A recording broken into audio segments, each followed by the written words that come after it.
My most recent business just surpassed 3 million US dollars in just over a year and a half. I don't do sales calls. I don't really have a massive team. I don't have to market it very hard. I put out maybe 2 videos a week. I haven't written an marketing email for this in months. It's good, but it's made up of 5 revenue streams, which I'm not sure everyone is aware of. So in this video, I'm going to go through them because I think some of you could take inspiration from this and apply this to your business, whatever it is. So there's a nice number. I sometimes look at that and go, where is it? Some of it's there. Granted, it's not 3 million in my bank. My manager gets a cut, team get a cut, we've got paid ads to cover, and then the tax man. So there's technically 20 different products and I've blurred them. Not to be Machiavellian, there's just some people that are coming through on old offers. They might have found a link from several months ago and I don't want people that have just joined to feel like I'm doing them dirty. But the pie chart I want to look to on the left, June, 209,000 US dollars. Not bad, not bad. Now, if we go down here, you'll notice the pie chart is done on revenue. But don't let that fool you because Content Mastery here, which is a $99 course that teaches people how to make short form content, of which there's going to be a link in the description. Even though that doesn't look like much of the pie chart, we sold 320 units. That's 10 people a day are buying that. The Email Advantage, we revamped that one again, link in the description, $99. That's more to someone that they know they should be doing email marketing, but they haven't. This slither here is a bundle that we took offline. People are still getting it. Then we have a PT start kit. One of my videos has just taken off randomly. Let me show you actually. See, I've been away for the weekend.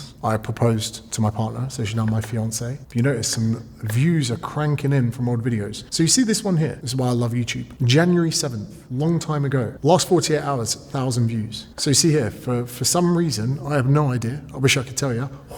Just took off. And because of that, and the fact I've got tracking links, this video is just making sales. That's a reason YouTube is great, because you can sometimes just have a video that you've barely touched in ages and it just takes off and it just gets you views for whatever reason. So as you can see, 8% of this month's revenue has come from an old video that just randomly took off. Then the business mentorship here, where I coach people that have small businesses, 69% of the revenue. Here's the play. Why would you sell a $99 course? Well, not everyone is ready to hand over 3,000 US dollars. So what I want to do is give them a taste. And for $99, I actually over deliver. I give them more than $99 worth of value so that when they buy and they have that first transaction, they go, wow, actually that was really good. Then even better yet, say someone goes away, uses Email Advantage or short form content mastery. Within maybe 2, 3, 4 weeks, it could attribute to 1, 2, 3 sales. And they go, wow, okay, I paid James, I learned a skill, I implemented the skill, I made money from it. They paid the extra money to actually get access to me. Those $99 courses, although they make a bit of the pie, they actually bring people into the ecosystem, of which some go, thank you for the advice, and they're gone, but other people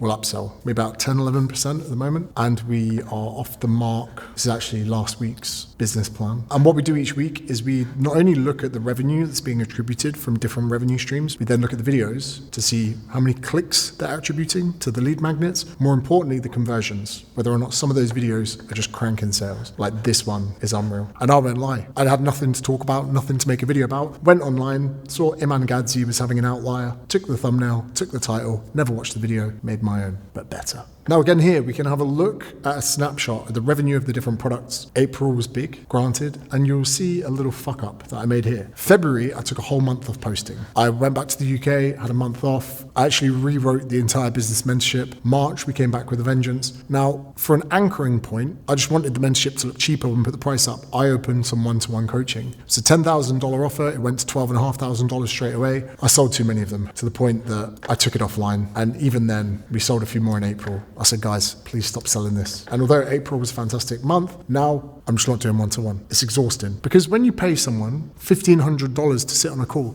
you don't just sit on a call with them, oh, Dave, how's it going? You have to be on the ball, and it's exhausting. And to be honest, I'd rather have those hours to myself to make videos like this to market the business. That's why I don't like people doing sales calls. It's too much energy. The reason, and $1,500 an hour. I can wake up, do 2 calls before 9 a.m. That car's paid off for the week. Other cars paid off for the week. All the groceries paid off for the week. And the mortgage is paid off for the week. I was like, no, I'd rather make content. Anyway, so we can see trends. We can look at things. For instance, that the one-to-one coaching thing just took offline. And the $1 fundamentals course that we put in here, we didn't get the effect we wanted from it. So we just took it offline. And it still makes some sales, but not enough to sing home about. Then another thing that we said before is not always to look at the amount of revenue that someone's making and take it it as face value. As you can see here, we spent $50,000 in June. Granted, we made 71,000 back, and we get a return on ad spend, a ROAS of 1.5, which is down on the month before, but it's quite cool that every $100 you would spend, you would make $1.5. So again, you make 200K for the month, straight away take 47 off for ads. And some people can think, oh, that's really expensive, but keep in mind that for some of these people where these ads, we spent the money and we didn't get the response or the sale that we wanted, it's exposure. Maybe this month we don't attribute it to a sale, but next month they finally crack, and it might have been all the ads they saw before that makes them eventually make the sale. So I don't get too sad looking at this, because all the people that didn't buy, it's free exposure. Then here,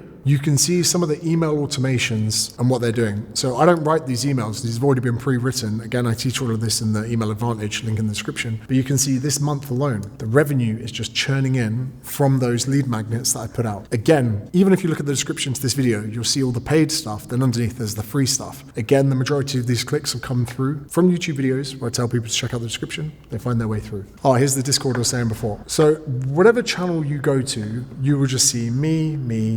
My head is pretty much everywhere. Every single person, whatever they want to ask, we get back into it, we get into it. And again, I know some people would very much like to do one-to-one and do hours on calls, but the truth is, I can spend an hour in here. After this video that I'm recording, I spend an hour here, I chat to people, and it's not too intensive or draining on me. And if my missus needs me upstairs to help change a nappy, I can go up, I can come back down. If for whatever reason today's a bit hectic and I jump in at 8 p.m, cool. When there's calls in my diary, I hate it. The whole day is kind of ruined trying to make up for that call. I've actually got a really good thread in here at the moment talking about trial reels and some of the impacts we're getting and not getting with it. Anyway, I feel like I can give people more and charge them a lot less using a platform like Discord. And it also means that sometimes you might have a burning question in your mind, oh, I'm thinking of doing this, do you think it's a good idea? And saying no to that could save you days, weeks, months, or saying yes to that can just give you the confidence to launch it. So back to the point of the revenue streams and sometimes the smaller products. I hate the word low ticket. I hate it because so many creators out there in their businesses think, oh, I'll just create a shit offer, something crap, and I will just get 1,000 people to buy it and I'll make 1,000 times a small amount of money. Instead of thinking that, I think of it this way. Think about satellite products that can be specific to something. I actually, in the next few weeks, I'm going to start branching out some more $99 products in various different niches, one of which I'm going to build just around teaching people how their bio on Instagram should look.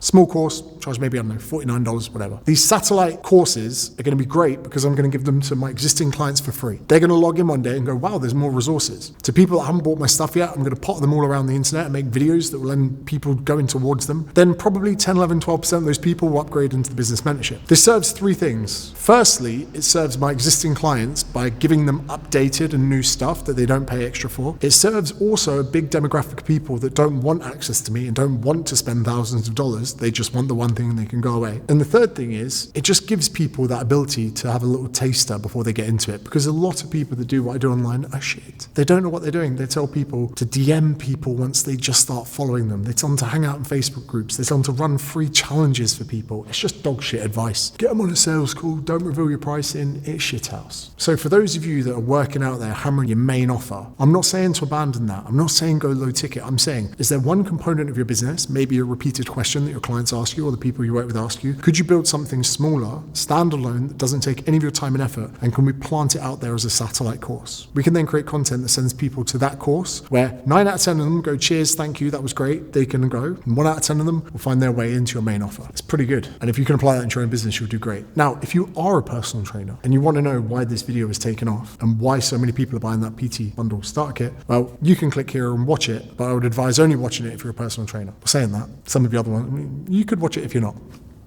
It's it.